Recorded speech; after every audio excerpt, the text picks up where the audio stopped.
Well, after a long wait and a couple of discussions with Sam from Swartz Tools, the saw has turned up.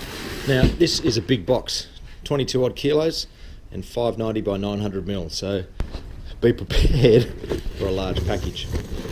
So it's going to be a bit of an unboxing and a bit of a setup. The reviews I've read basically convinced me to buy this sight unseen. Little dust bag there, 35 mil I believe, dust port.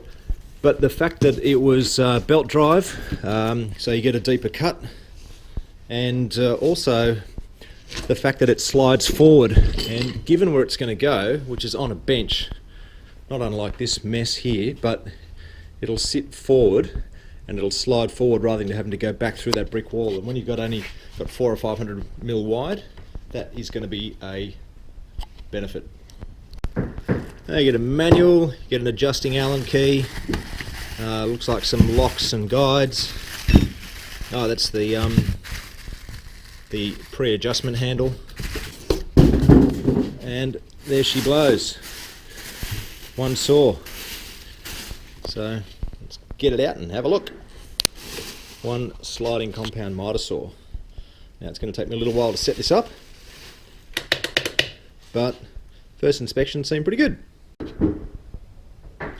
Now critically, what I wanted to really understand was, even though this slides forward and you can see that action there, it's pretty smooth, I really wanted to know, and I couldn't find on the net any information about how far dimensionally it is, and that's basically that first screw point is 190 mil, and the second one, which really denotes the depth of the bench, is 570, and that comes out to about 820, 830 mil. So basically, if you want to sit this on a bench, you really need a bench that's 600 deep.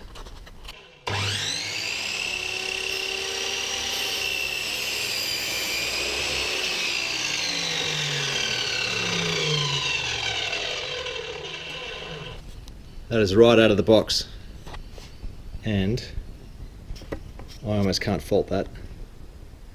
Absolutely perfect, dead on true, 90-degree cut. Okay, it's something a little bit more serious. That's a great big fat glue lamb there.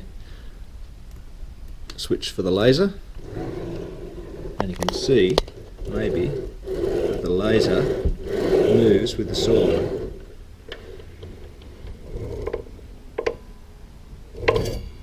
So it's pretty much on center line, a bit hard to see.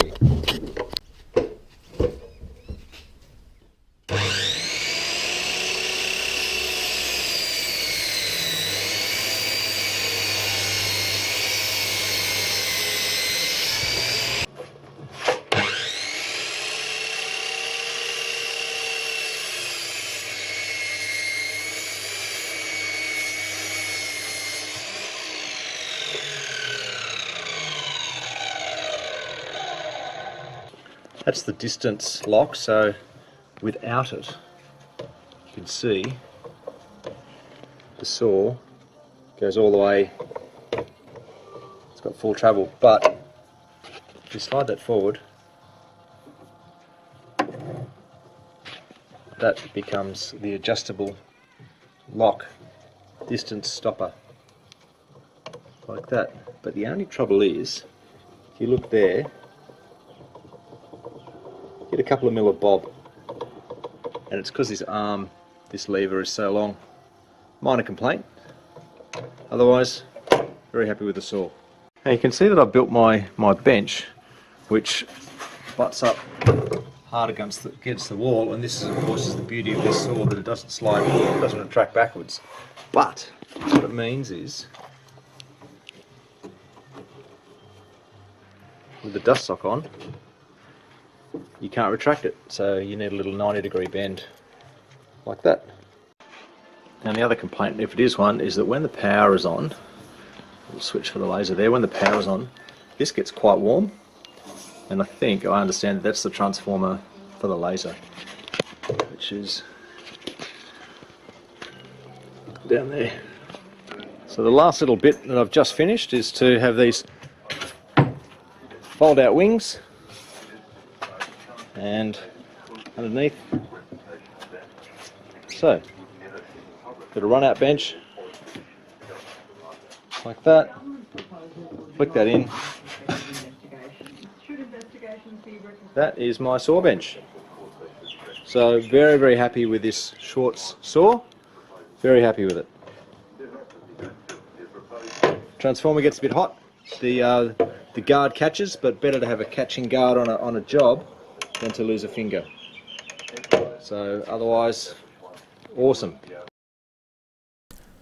These show the overall saw dimensions and bolt hole patterns, as well as my rough workshop sketches. They're not to scale and they'll vary depending on which timber you use.